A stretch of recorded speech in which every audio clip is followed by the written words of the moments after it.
Son 5 oportunidades para hablar, para poder contarte lo que pasa en tu ciudad. Son 5 oportunidades para decir los valores de una ciudad que trabaja para ti. Tolerancia para quien se encuentra trabajando en obras públicas con la única finalidad de que se pueda agilizar la ciudad de un lugar a otro. Cuidado con el agua que es vital, esencial, natural. A toda nuestra ciudad debe de llegar responsabilidad sobre nuestro medio ambiente. La basura en su lugar beneficia a nuestra gente. Respeto y mismo trato para todas las mujeres que son nuestras madres, hermanas, esposas e hijas, que todo lo bueno merecen. Conciencia la que toma tu ciudad, caminando derecho con la frente bien en alto y sin nada que ocultar. Hay que ser valientes y actuar sin apatía, noche y día en nuestra vida, enfrentar sin cobardía, dando la mano al hermano y mirando para adelante, dando pasos gigantes como los de los elefantes, como los de los elefantes. Son 5, todos son 5,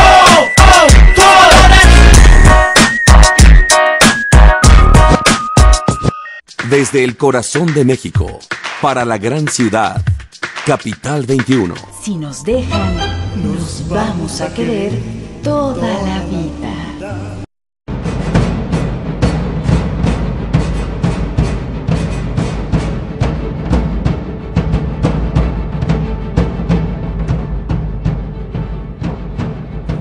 Hola, ¿qué tal? Bienvenidos a un debate más de Plaza de Armas, aquí por Capital 21. Yo soy Ismael Carballo. El tema que vamos a tratar hoy, pues por la vastedad y amplitud de su campo y materia, pues suscita muchísimo interés, fascinación de hecho para muchos, desde el punto de vista del que se vea, pero también está, por estas mismas razones, pues plagado de implicaciones de orden ideológico y político, de tal suerte que es prácticamente imposible abordarlo desde un punto de vista neutral o desde una perspectiva de premisa cero, para decirlo de alguna manera. Me estoy refiriendo al tema de los bicentenarios. Todos sabemos que a partir de 2008 en ambos lados del Atlántico, en España y en todas las repúblicas americanas, comenzaron a organizarse comisiones, festejos, actividades tanto académicas, institucionales y privadas para conmemorar desde uno u otro sentido acontecimientos que durante el siglo XIX y el siglo XX, a partir sobre todo de 1808, que es la invasión napoleónica a España, como la línea bonapartista de la Revolución Francesa que trituró todo el antiguo régimen europeo, pues abre una nueva época para todo el mundo hispanoamericano y que tiene como fruto la conformación de naciones políticas que bajo distintos regímenes, sea monárquicos o republicanos, pues conforman hoy, a principios del siglo XXI, pues una plataforma hispanoamericana que tiene al español como lengua común y que tiene implicaciones, tiene una vigencia crucial y yo diría hasta dramática en términos ideológicos, que en el curso de esta charla esperamos dejar claro, por lo menos en esta primera aproximación. Para hablar sobre esto, sobre bicentenarios, nos acompañan el día de hoy Rodrigo Moreno. Rodrigo, hola, ¿qué tal? ¿Qué tal, Ismael? ¿Cómo estás? Gracias por la invitación. Gracias, Rodrigo. Él es, viene de la Facultad de Filosofía y Letras de la UNAM, estudiante de doctorado en Historia, así es así, ¿verdad, Rodrigo? Sí. También nos acompaña Rafael Morales, analista político. Él es de la Facultad de Ciencias Políticas de la UNAM y él ha estado también ya con nosotros en otros programas. Hola, Rafael. Gracias, Ismael. Y nos acompaña también Iván Escamilla. Él es investigador en el Instituto de Investigaciones Históricas de la UNAM. ¿Qué tal, Iván? ¿Qué tal, Ismael? Muchas gracias por la invitación. Bueno, muy bien, pues como ya les digo, 1808 es el punto de quiebre que define un nuevo derrotero para toda la placa histórica, si se puede llamar así, la formación histórica que fue el Imperio Católico Español, y que con singularidades muy acusadas prefigura naciones políticas que todavía no existían antes, solamente existieron después, y que a la luz de los acontecimientos que van dándose en España, Revolución de Mayo, Constitución de Cádiz, trienio liberal y después guerra civil interna, se van dando también procesos en América de conformación, digamos, recorte, perfilamiento y consolidación con menor o mayor suerte de naciones políticas. Así que pues no sé quién quisiera comenzar a hacer algún comentario inicial sobre los bicentenarios desde esos puntos de vista académicos, institucionales. Bueno, creo que el tema es de suyo importante. El próximo año vamos a celebrar 200 años de las independencias. Y bueno, como bien decía Ismael, en todo el continente se están organizando celebraciones cuyo principal componente o característica es que son celebraciones de orden nacional, ¿no? Es decir, en todo este proceso de celebraciones y de fastos del Bicentenario se postula la idea de que estas independencias fueron excepcionales en cada uno de los casos y no hay una visión, digamos, regional, una visión como Ismael ya lo ha mencionado, que recupere, digamos, la idea de que estos procesos en realidad son el resultado de una aceleración histórica que viene precisamente de las revoluciones que se dan en el viejo continente, ¿no? Entonces yo creo que en principio habría que ir planteando una nueva idea sobre las independencias que trate de postular que en efecto pues somos el resultado de un proceso histórico común, ¿no? Y no tan solo de una continuidad, digamos, de excepcionalidades de orden nacional, como si esto fuera básicamente una colectividad de hechos sin orden y concierto. Sí, esto me parece esencial. Creo que el primer punto para comprender la complejidad del proceso histórico de las revoluciones es evitar una perspectiva nacional. A partir del momento en el que nosotros tratamos de entender la causa y la complejidad del proceso por su consecuencia, que es la formación de los estados nacionales, estamos destrozando cualquier posibilidad de análisis, ¿no? Me parece que, bueno, ya se han tocado aquí puntos muy interesantes. Primero, comprender que este proceso histórico de las revoluciones hispanoamericanas parte en principio desde un factor exógeno, que es la invasión napoleónica de España, y que en ningún momento podemos perder de vista que es un proceso de gran alcance, sin el cual este marco hispánico, si perdemos de vista este marco hispánico, perdemos de vista entonces la autenticidad del proceso, ¿no?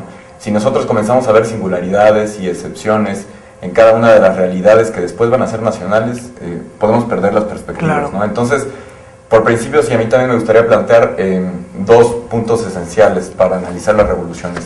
Primero, que nos encontramos con el desgajamiento de una realidad política enormemente compleja, que es la monarquía española, y un segundo punto que no es necesariamente colateral a esto, es la formación de realidades nacionales diversas, ¿no?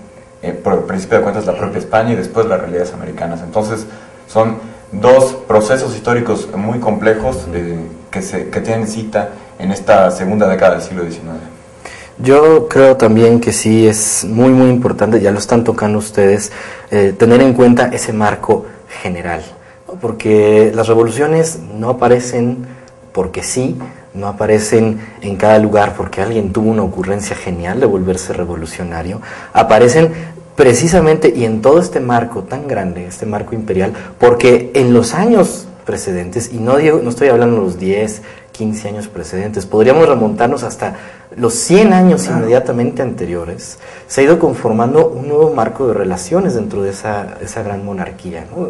Un marco nuevo que alteraba el que existía desde los tiempos de la conquista, ¿no? Que puso nuevas condiciones, digámoslo así, del juego, y sin el cual no creo que se hubiera podido plantear este fenómeno a tan gran escala. O sea, fue la propia monarquía, claro, la que creó las condiciones, la que puso las condiciones, no necesariamente de su destrucción, de su desintegración, ¿no? Pero sí por lo menos para que en determinado momento quienes eventualmente después participarían en revoluciones y propondrían naciones políticas, hablaran lenguajes comunes y tuvieran referencias y coordenadas políticas y culturales comunes. Cuando hablas, ¿te estás refiriendo a las reformas borbónicas del siglo XVIII fundamentalmente? Sí, generalmente se les llama reformas borbónicas, lo que pasa es que claro, es un periodo que está muy en discusión historiográfica actualmente, ¿no? Que tanto se extienden, si son toda la segunda mitad del siglo XVIII, si son un periodo específico dentro de la segunda mitad del siglo XVIII en que la monarquía española pone en práctica ciertos planes de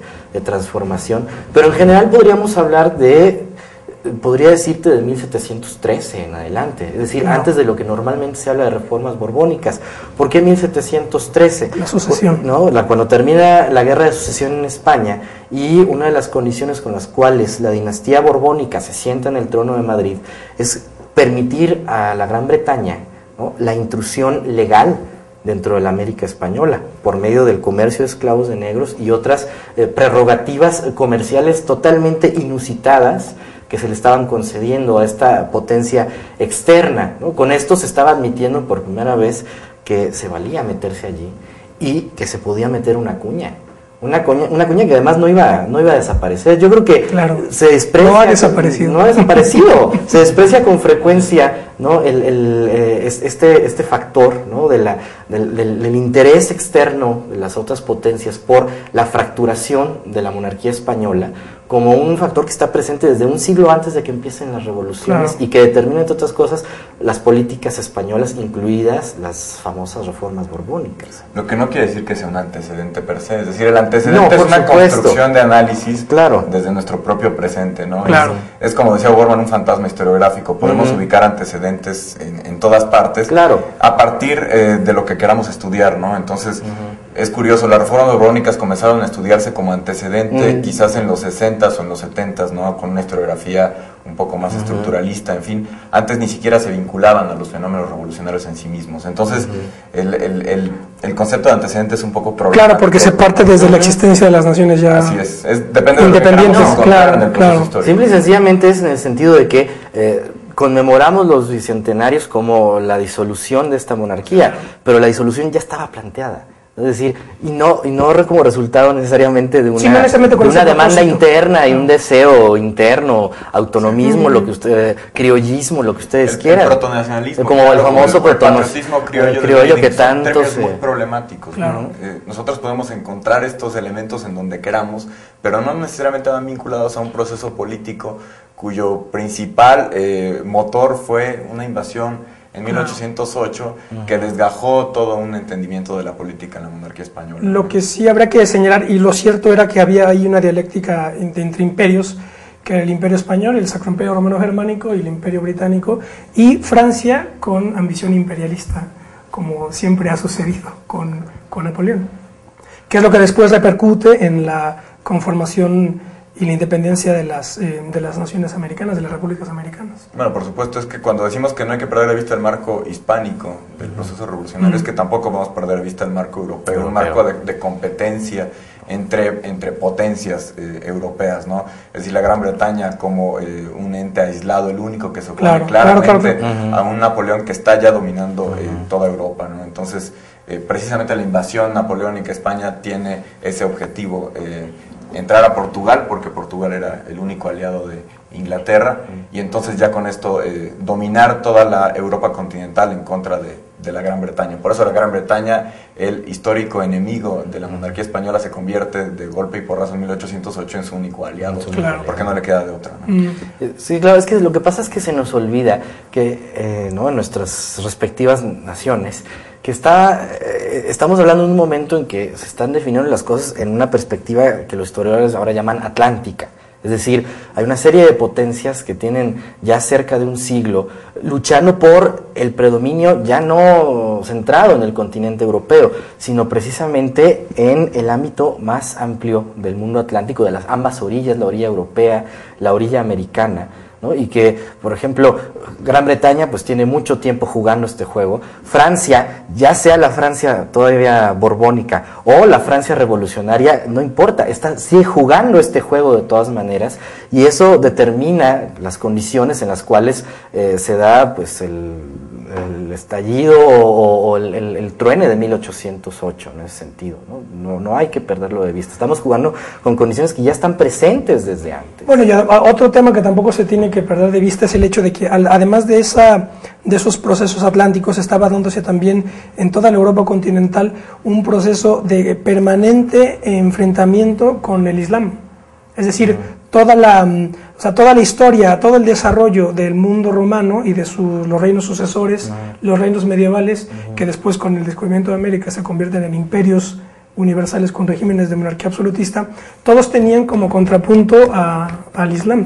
Hay un libro ahí clásico de Henry Pirenne, el medievalista, que decía, el libro se llama Mahoma y Carlomagno, decía, Carlomagno no se explica sin Mahoma, sin las invasiones musulmanas, que tenían, que son las que, me parece, explican el imperialismo español, que necesitaba recubrir, para frenar al Islam, recubrir desde la perspectiva católica el resto del mundo. Y resulta que, en fin, los Reyes Católicos financian a Colón porque querían darle la vuelta a los turcos, que acababan de tomar Constantinopla en 1453 y que fueron frenados en Granada en 1492.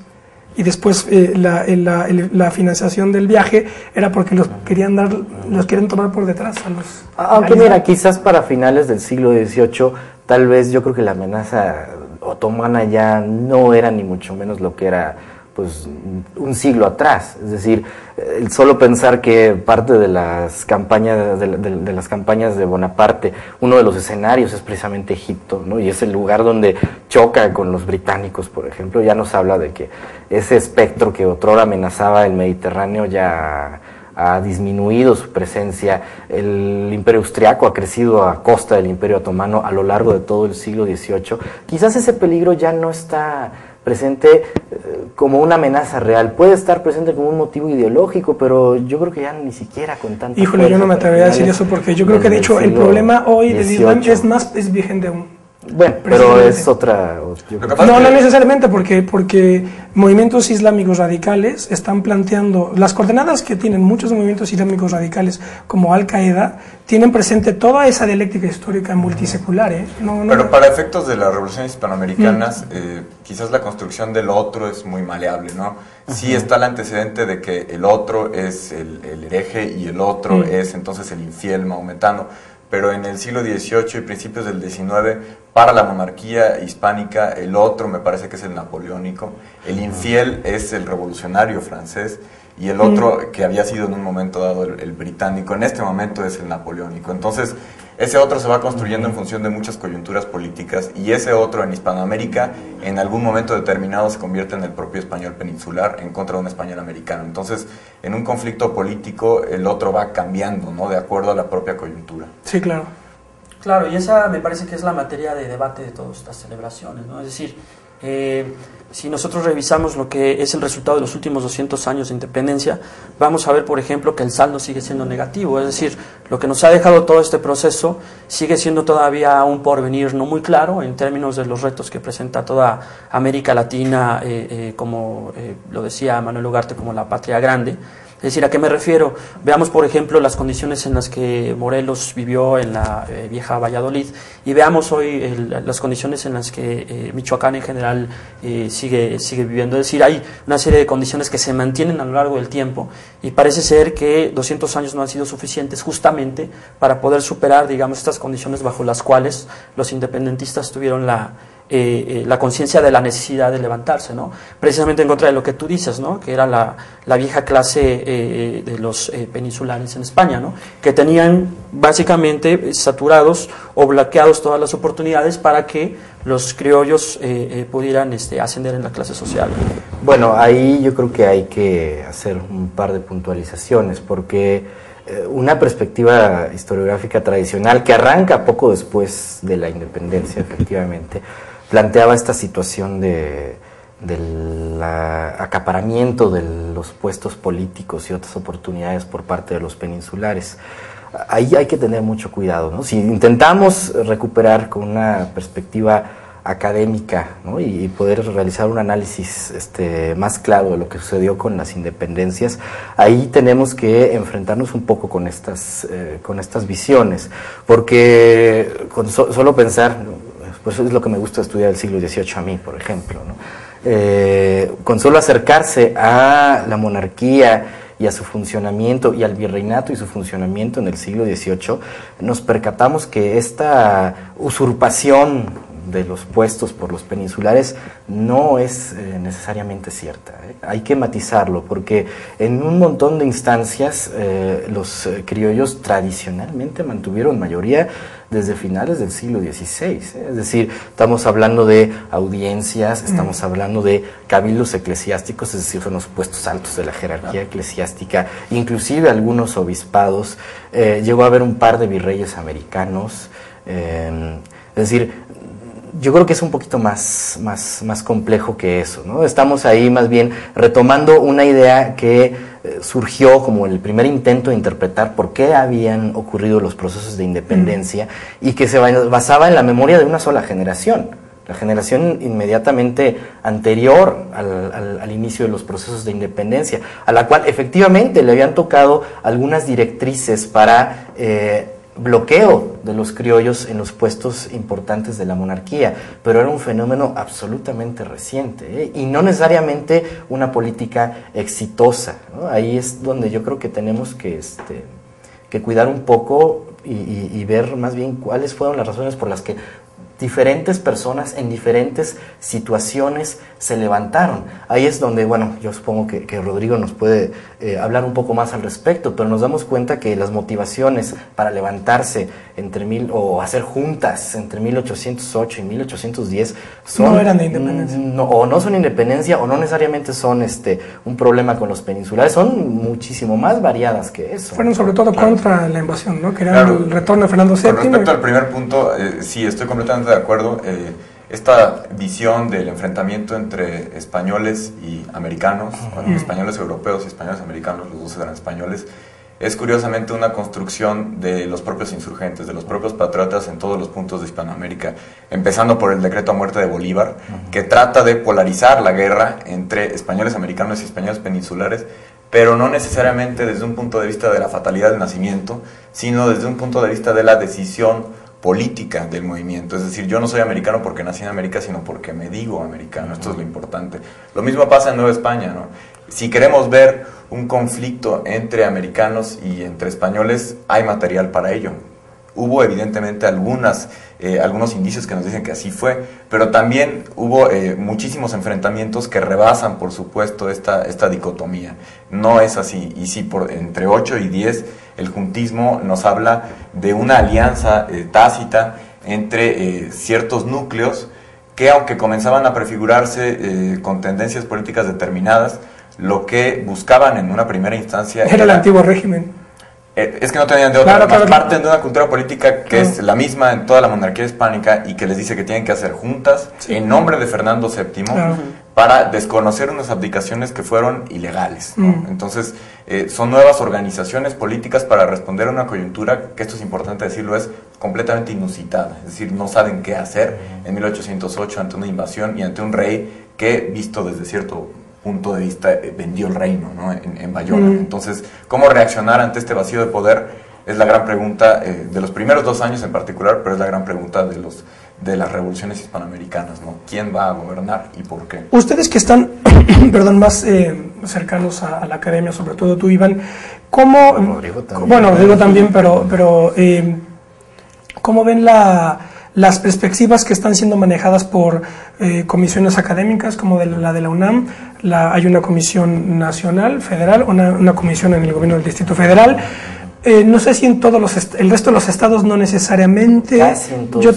Casi en todos. Yo tengo noticia de la del Estado de México, evidentemente en Guanajuato, Sí, pero en Chihuahua. ya hay en todas, ¿verdad? Ya noticia que había ya cerca de 30 comisiones. Y no solo en los estados, sino incluso en dependencias. Por ejemplo, algunas secretarías tienen, el Senado tiene la suya. Claro. Entonces, ¿Cómo ven esa hasta los municipios? variedad? Sí, esa variedad de perspectivas que no necesariamente se preguntan, por lo menos como lo estamos haciendo ahora, así, ¿verdad? De manera abierta, sin ningún rubor. No, qué bueno que lo planteas, Ismael, porque ahí yo creo que es uno de los grandes problemas que hay ahorita con los bicentenarios, ¿no? Es decir, tenemos una intención abstracta, ¿no? Que surge de los gobiernos por conmemorar, ¿no? O sea, se nos vino el calendario encima, literalmente, ¿no? en el 2008, y entonces pues había que conmemorar, ¿no? Y se empezaron a formar comisiones, etcétera, etcétera. Pero tenemos que distinguir muy claramente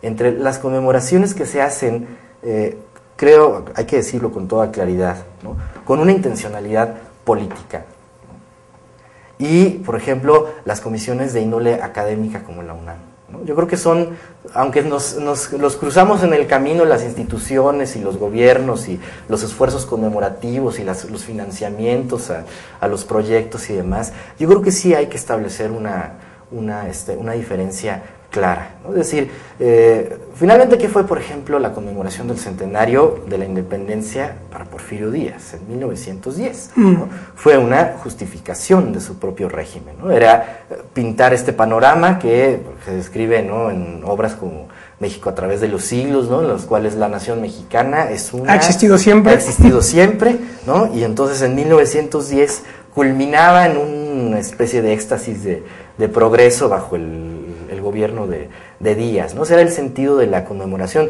era una autojustificación. O sea, ni siquiera el hecho de que unos cuantos meses después haya empezado la revolución y Díaz haya tenido después que abandonar el poder, creo yo que lo despojó a él de la convicción de que él tenía un lugar ya claro en la historia de México. Es decir, quien llamaba a la conmemoración era porque tenía claridad acerca de su lugar en la historia, ¿no? Entonces ese era todo el sentido de este festejo fastuoso que se hizo en 1910.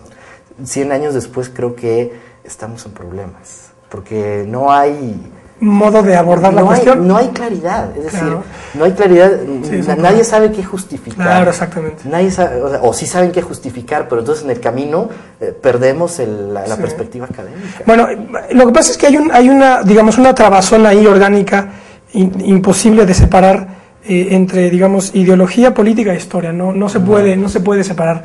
Entonces, tú hablas de celebraciones políticas y celebraciones académicas, pero yo añadiría, dentro de las celebraciones políticas tú te refieres a las, no sé ahorita cómo etiquetarlas, ¿verdad? Pero podríamos hablar de las conmemoraciones protocolarias, digamos, o la Revolución Bolivariana, que eso sí que son celebraciones, pero en acto, es decir, ¿por qué? Porque aquí entonces, para ir contextualizando, hay celebraciones de obra, digamos, se crean obra pública, etcétera, puentes, etcétera, y hay procesos constituyentes como el boliviano o el venezolano o el ecuatoriano, que son celebraciones políticas reales. Lo que pasa es y entonces aquí tienen cuestiones ideológicas muy complejas que hay que encarar de entrada, ¿eh? Bueno, porque luego la gente no quiere hablar de Hugo Chávez, ¿no? Claro, pero son muchos etcétera, problemas en una misma cuestión. Siempre vamos a tener el uso político de la historia. Claro. Las conmemoraciones dan pie a ello. Sí. Me parece que quizás lo que quería decir Iván es que a partir de la academia nuestra labor es crear un marco de reflexión. Nosotros no es que vayamos a festejar no la independencia, sino que la hemos estudiado antes y la vamos a seguir estudiando después por un interés de reflexión también social. Claro. Otra cosa es la labor propiamente política, que se hace desde otras trincheras, y otra es estos fenómenos muy curiosos de conmemoración histórica a partir de la política. Entonces, libros que tenemos aquí enfrente son producto precisamente de la reflexión en distintos marcos, que tratan de acercarnos al momento de las independencias y tratan de analizar lo que ocurrió ahí desde muy distintas perspectivas. Pero desde el punto de vista de la política, de las comisiones de las que hablábamos hace rato, comisiones oficiales, hacen uso de un discurso histórico en pro de una justificación de determinadas cosas. Esto es lo que a nosotros nos podría preocupar más. Pero entonces no están separadas, Rodrigo. Mira, por ejemplo, este libro que tengo aquí, que mencionas, este libro de Las experiencias de 1808 en Iberoamérica, editado por la UNAM, ¿verdad? Por la UNAM, compilado por exactamente. Tiene el apoyo de Santander y el prefacio es de Juan Ramón de la Fuente, que es un político. Entonces, no creo que, digo, yo no lo veo mal, es decir, que estén, porque me parece que hay a veces una tendencia desde la academia a mirar con recelo las cuestiones de orden político o la práctica política misma, que a mí no me parece mala. Lo que pasa es que, mira, una cuestión es la ideología basura y otra cosa es una ideología bien formada, bien estructurada. No creo que sea negativo, Ismael, el acercamiento. De hecho, los historiadores quisiéramos que los políticos nos escucharan más, no solo en torno a cosas como esta, sino a muchísimas otras. Es decir, yo no veo algo negativo, no estoy planteando que tengamos que divorciarlo, ¿no? Pero efectivamente, yo creo que el discurso acaba desmarcándose porque los políticos están requiriendo justificar el momento y lo que están haciendo. Mencionabas Venezuela o Bolivia, por ejemplo. En fin, los líderes de esos países que están conduciendo estos procesos a los que te refieres, pues están muy en su derecho de elaborar el discurso que quieran al respecto. Pero muchos vienen de la academia. Sí, pero el vicepresidente de Bolivia, yo lo escuché en la UNAM, con ideologías perfectamente claras, ¿verdad? Por supuesto, pero lo que uno como historiador no puede dejar pasar sin dar su opinión al respecto es que establezcamos paralelismos, por ejemplo, en lo que pasa en el 2009 con lo que pasa en 1809, estableciendo correspondencias automáticas entre lo que estaba sucediendo entonces y lo que estaba sucediendo ahora, ¿no? Y que facilitan, ¿no?, estas correspondencias tan fáciles a los líderes políticos el proclamarse herederos, ¿no? Ese es el asunto del discurso político que los académicos, lo siento, pero tenemos que cuestionar. Pero eso no es un problema, yo es más lo veo como una necesidad política elemental. Cuando se plantean analogías en esos términos, evidentemente que la clase política no lo hace teniendo presente el contexto que tienen los historiadores, ni mucho menos la información. Aunque podrían, ¿no? Aunque podrían, por supuesto, pero esto es evidentemente una necesidad elemental de cualquier sociedad organizada políticamente para hacer ese corte de caja, ¿no? Ahora, a mí me parece que es fundamental regresar a la discusión que tiene que ver con lo que vamos a festejar, ¿no? Es decir, eso me parece que es el debate de fondo, porque efectivamente, como tú lo mencionabas, el problema es que en ausencia de un proyecto de nación, en ausencia, por ejemplo, de políticas de Estado, en ausencia tal vez de una ideología medianamente clara sobre la cual se basa la actual clase política mexicana, pues entonces festejar ¿qué, no? La misma élite que está al frente del gobierno es una élite que de alguna manera ha estado en contra o ha cuestionado la mayor parte de esos hechos históricos bajo los cuales este país ha podido, digamos, tener adelantos históricos, ¿no? En términos de la apertura, en fin, del progreso social, ¿no? Entonces yo creo que el debate sigue siendo ese, ¿no? Sí, y también el término problemático es festejar, ¿no? Claro, porque tenemos que celebrar, quizás es conmemorar, y yo creo que las conmemoraciones sí pueden ser un pretexto muy sano para la reflexión histórica de lo que sucedió en ese momento y que nos atañe en nuestra realidad política actual. Pero esto tiene muchísimos riesgos, ¿no? Y cuando la historia se manipula como ese elemento químico enormemente peligroso que es, por ciertos objetivos que ya no pertenecen propiamente al análisis histórico, entonces encontramos serios problemas, ¿no? Las conmemoraciones dan pie a la reflexión y tendrían que partir de un sentido histórico y de un sentido de contexto histórico que me parece que ahora carecen, ¿no?, por completo, salvo en ciertos marcos en los que se ha hecho historia y se seguirá haciendo historia independientemente de la coyuntura política, ¿no? Es una plaza pública finalmente la conmemoración, es un momento óptimo para que la historia salga a las calles, pero no la veo salir a las calles con los ropajes con los que nosotros quisiéramos, ¿no? Que son menos maniqueos, que son un poco más reflexivos. Porque de hecho, al margen de que la academia tuvo un desarrollo muy determinado, sobre todo a partir del Renacimiento y la Edad Media, el origen que es platónico, la Academia de Platón, precisamente está organizada como una crítica de la política de su tiempo, y por eso de hecho Platón se encierra en la academia a la luz del enjuiciamiento y ejecución de Sócrates, para hacer una crítica política. O sea, la academia de Platón nace políticamente, no nace para hablar de todos los diálogos de Platón, pues son críticas en el fondo políticas, y bueno, pues el diálogo de la República precisamente es como el problema de la justicia en el Estado, ¿no? Y me parece que es muy sano que la academia siga manteniendo ese sentido de crítica pero política, nunca, ¿no? Claro, sí. Sí, no puede mantenerse ajeno. Yo quiero plantear un problema que desde mi punto de vista es el que nos permitiría, un poco conectando con la problemática que todos estamos en ello, pero que Rafael señala, sobre la vigencia de qué tenemos que hacer con 200 años de vida independiente, ¿verdad? Concediendo que en esas estamos. Si consideramos que el siglo XIX y el siglo XX fueron procesos de construcción de naciones políticas, más o menos trabadas internamente, ¿verdad?, con soberanía, etcétera, ¿verdad? Bien. Yo identifico en el mundo hispanoamericano dos grandes tendencias a 200 años de que todo esto comenzó, ¿no?, para hablar con claridad. Aquellos movimientos en donde están movimientos políticos con sus respectivos círculos académicos que nutren de ideología, que reconocen la legitimidad histórica de estas naciones políticas conformadas en estos dos siglos, ¿no? Entonces tenemos partidos políticos nacionales en Argentina, en Chile o en México o en España, por ejemplo, el Partido Popular o el Partido Socialista Obrero Español, por ejemplo. Son partidos que reconocen a España como una unidad, a México como una unidad, a Argentina como una unidad y defienden su unidad y su identidad. Hay otra gran familia de movimientos políticos igualmente nutridos por circuitos académicos que hacen ideología que tácita, explícita o implícitamente desconocen de alguna manera la legitimidad de esas naciones, bien sea porque defienden algunos rasgos étnicos o culturales que han sido o bien oprimidos en 500 años, oprimidos en etcétera. Y que sin embargo están inmersos en la misma dinámica. Y están inmersos todos. Entonces son dos procesos que, por ejemplo, ahora que yo mentí el caso de Venezuela, Bolivia y Ecuador, son movimientos que están un poco en esta segunda familia, que dicen, bueno, el último constituyente de Bolivia forma parte del movimiento, dice, aquí hay naciones étnicas que no fueron nunca reconocidas, no se diga en la colonia, se dirá desde su perspectiva, pero tampoco fueron reconocidas en los procesos de conformación de naciones independientes en el siglo XIX y XX. Por tanto, hay que hacer una nueva constitución y plurinacional, etc. Entonces, en América tenemos la vía, digamos, indigenista, y en España tenemos la vía separatista que un vasco, un catalán dice, no somos españoles, somos catalanes. Yo creo que hay muchísimas más.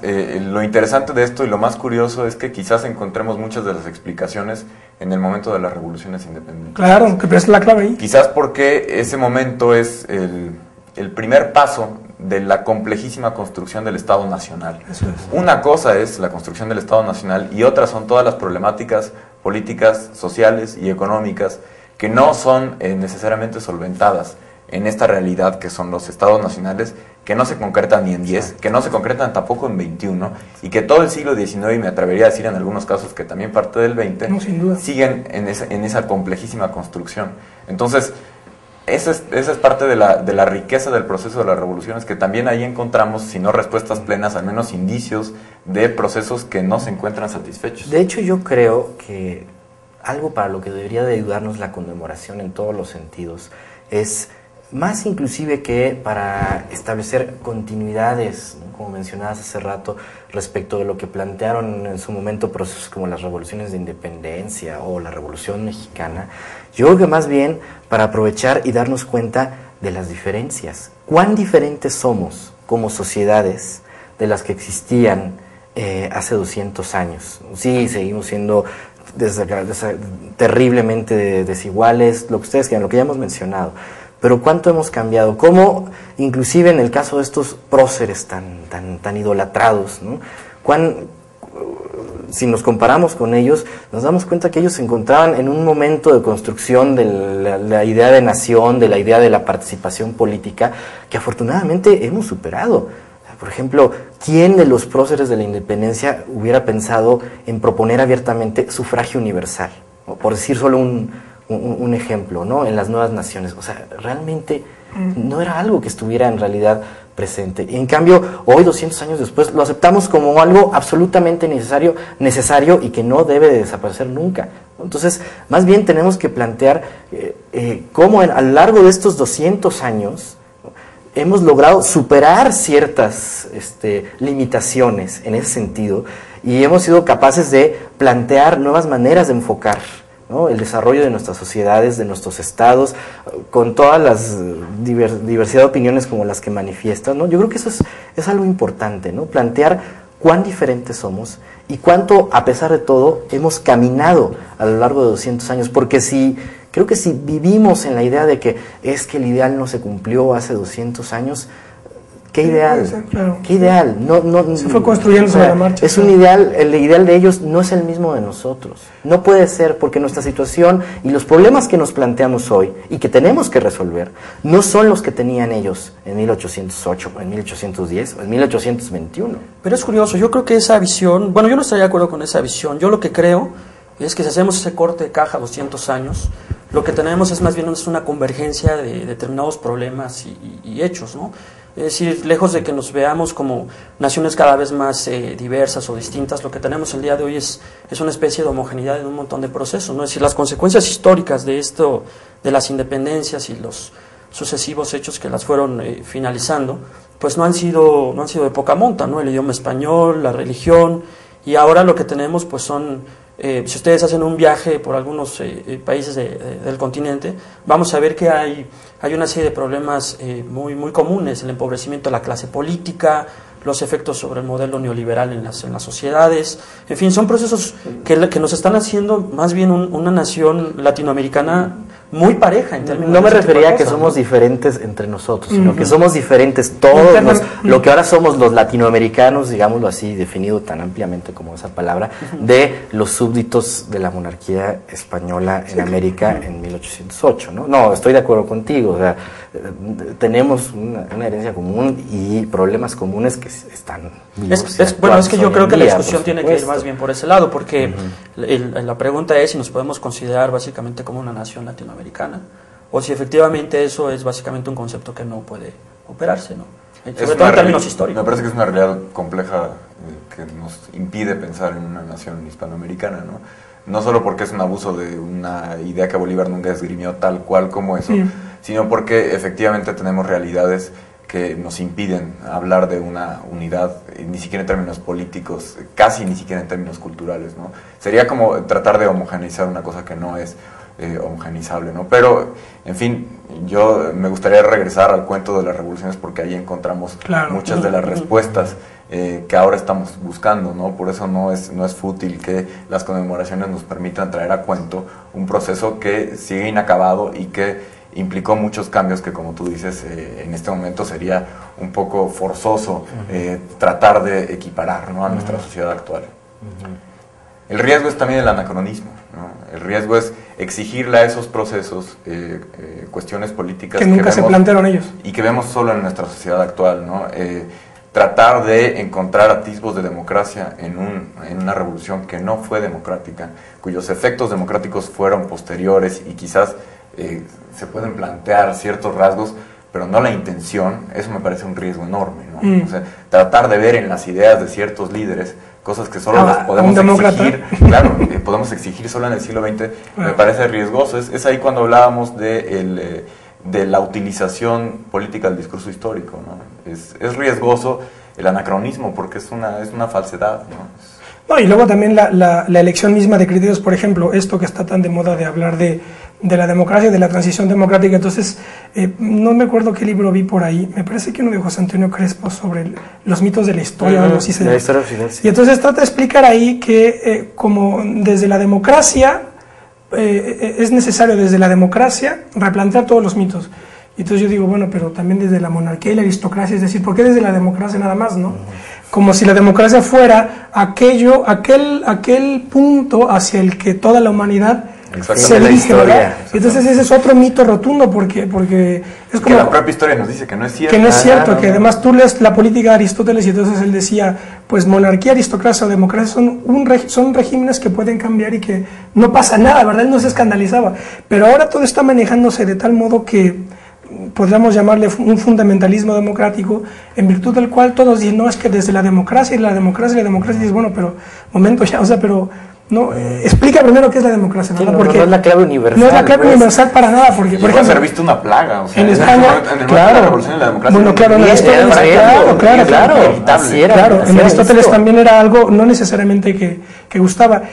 O por ejemplo, en España, con el caso de ETA, el terrorismo de ETA, todos dicen, es que ETA está atentando contra la democracia.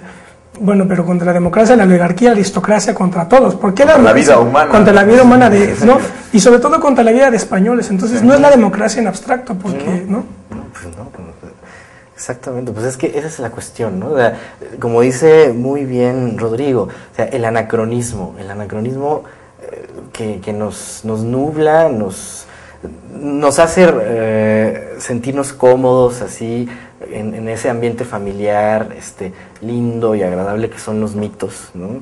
Los mitos de la sociedad democrática, los mitos del Estado-Nación, los mitos de el mestizaje, los mitos de, en fin, todas esas cosas que se nos hacen como fáciles, ¿no? Como claves universales para poder juzgar estos procesos. Y ahí es donde, claro, pues brincamos los historiadores, inevitablemente brincamos, ¿no? Ante lo que le escuchamos a veces en boca de los políticos. Porque no olvidemos que además es dinero público, ¿no? El que se usa para las conmemoraciones. Exactamente. Está muy bien si se usa con un fin público. O sea, las obras públicas, si se hacen en 2010 o se hacen en 2040, no importa, porque el beneficiario es el pueblo finalmente, dependiendo del carácter de la obra. No importa cómo se llame el circuito interior claro, ahora, digo. Pero cuando se va a hacer un libro de supuesta reflexión histórica, que no lo es tal, con dinero público, entonces, bueno, ahí sí podemos encontrar ciertos problemas, ¿no? O sea, en las supuestas debates auspiciados por el gobierno, que no nos van a ayudar a reflexionar sobre un proceso histórico, sino que simplemente van a hacer de la historia un producto puramente político y quizás ideológico. Entonces es un riesgo. Es un riesgo de banalización, Ismael, de que se convierta la conmemoración en una más de las mercancías que están ahorita en manos del marketing político y que se nos venden como algo absolutamente desechable, como todo el resto del discurso de muchos políticos. A mí me parecería muy grave que esta conmemoración acabara en el mismo lugar donde han acabado tantos eslogans y dichos ingeniosos de los políticos, ¿no? Ahora bien, yo creo que sí hay problemas, es decir, al margen de que no se pueda hacer anacronismo para tratar de interpretar una realidad como si fuera hace 200 años, yo creo que sí hay ciertas consecuencias de aquellos, ciertas consecuencias de aquellos acontecimientos que hoy no se pueden dejar de lado. Yo pondría así, para definir el presente, yo diría, si consideramos a la nación política como el fruto más importante de la Revolución Francesa, de modo tal que el siglo XIX y el siglo XX fueron 2 siglos que asistieron a la rotulación del planeta en naciones políticas independientes. Estados nacionales. ¿No? Estados nacionales.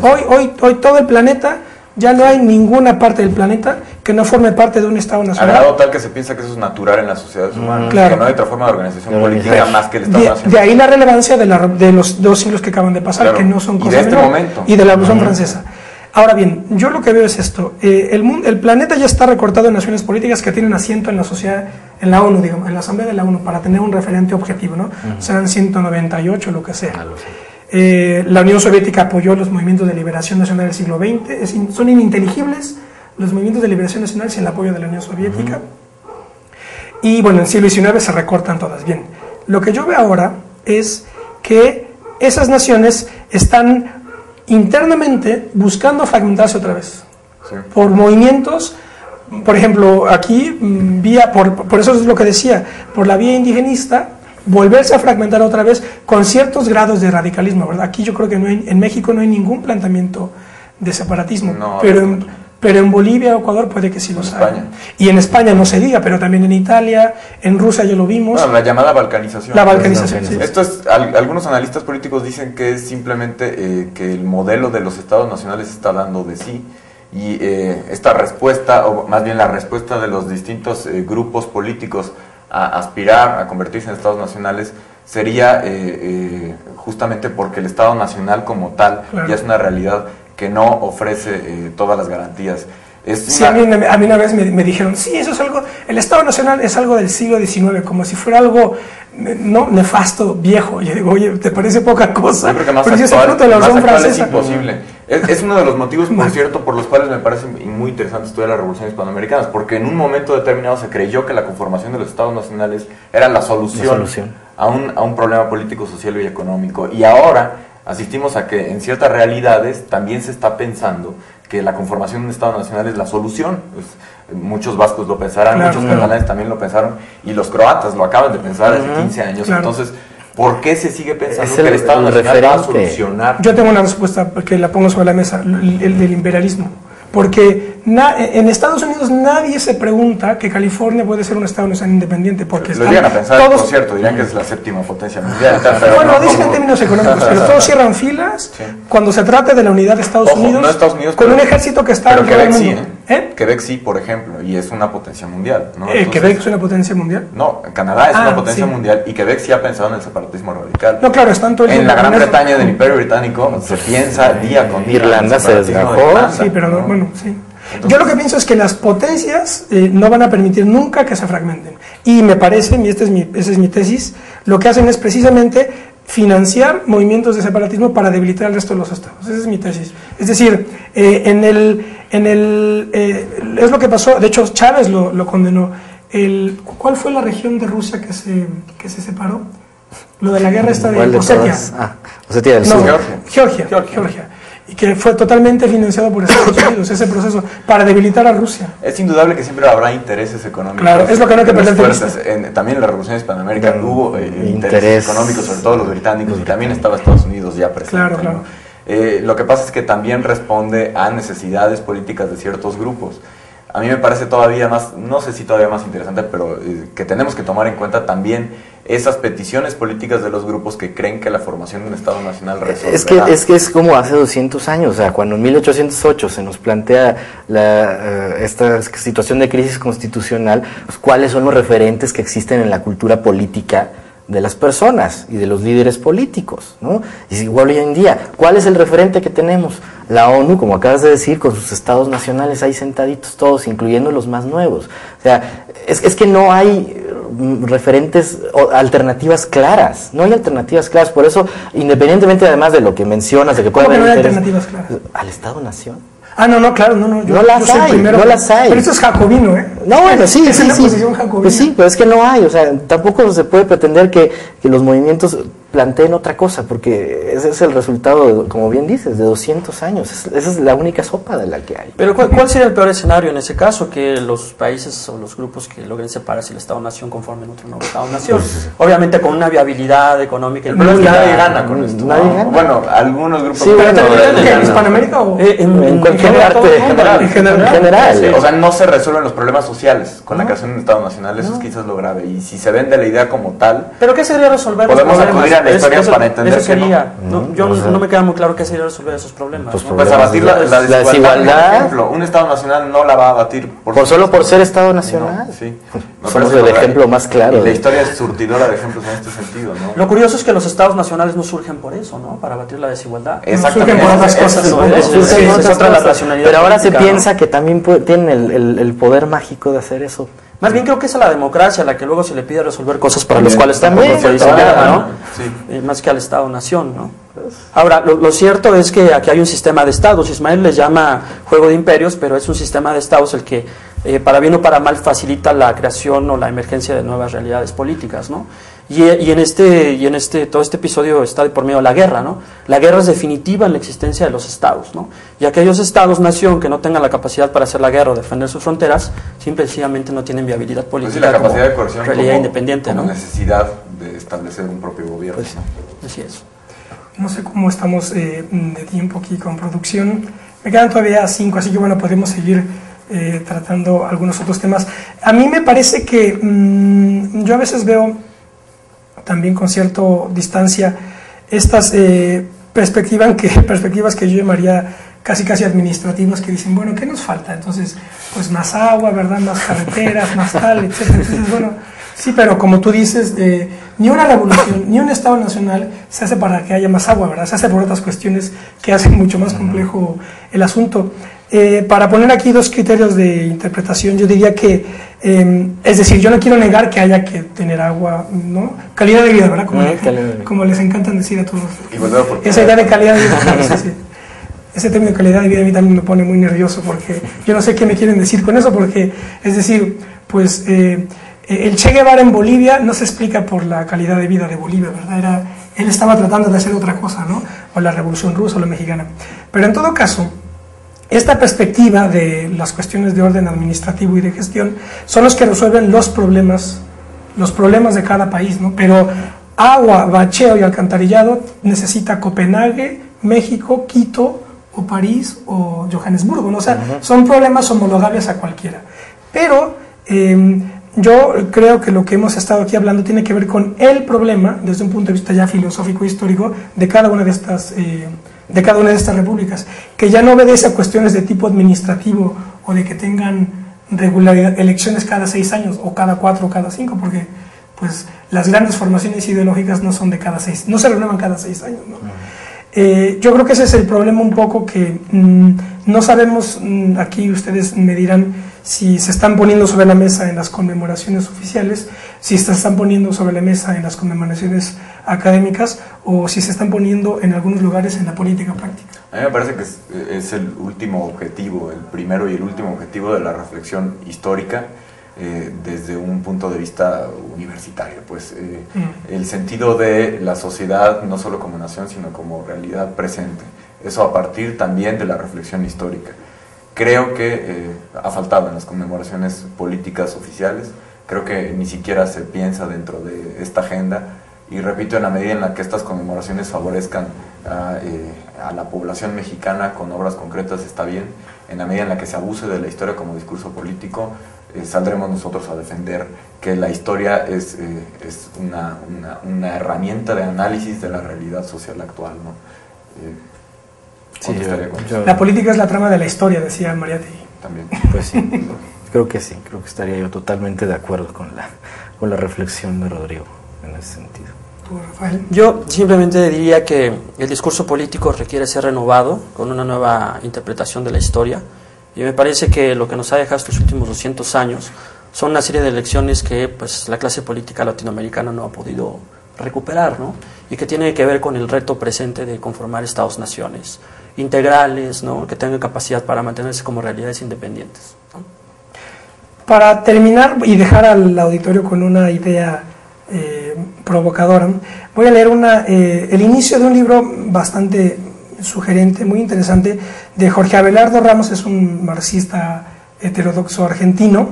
Se llama Revolución y Contrarrevolución en la Argentina, y yo creo que lo que aquí plantea Abelardo Ramos se puede pensar para España, para Venezuela, Argentina, México, cualquiera de las naciones.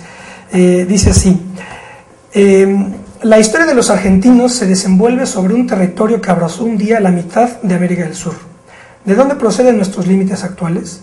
¿El origen de estas fronteras responde acaso a una razón histórica legítima? ¿Nos separa una barrera idiomática, cierta muralla racial evidente? ¿O es, por el contrario, el resultado de un infortunio político, de una vicisitud de las armas, de una derrota nacional?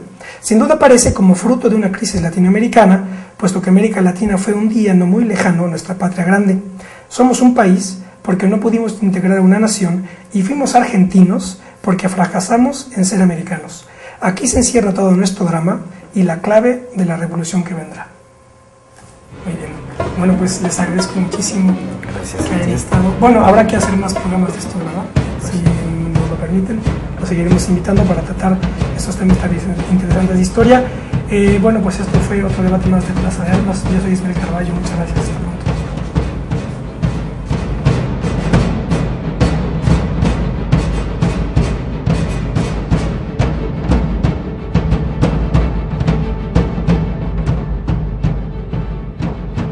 Desde el corazón de México, para la gran ciudad, Capital 21. Si nos dejan, nos vamos a querer toda la vida.